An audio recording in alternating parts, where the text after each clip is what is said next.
Praise the lord. దేవుని నామమున మీ అందరికీ వందనాలు. ఈరోజు వాగ్దానం యెషయా గ్రంథము 55వ అధ్యాయం 7వ వచనం.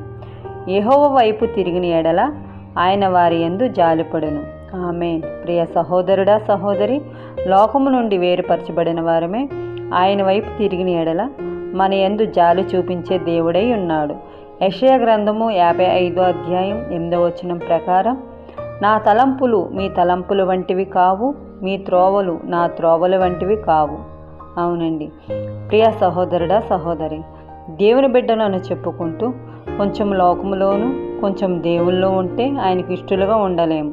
మనం సరిచేసుకుని మరుగైన పాపం నుండి విడిపింపబడి రెండు తలంపులతో కాకుండా ఆ దేవాది దేవుని వైపు తిరిగిన ఎడల ఆయన బహుగా క్షమించును. ఆయన సమీపంగా ఉండగా ఆయనను వేడుకొనిడి అని వాక్యం చెబుతుంది. కాబట్టి ఆ దేవాది దేవుని వైపు తిరిగిన ఎడల మన యందు జాలిపడి మనల్ని క్షమించే దేవుడై ఉన్నాడు.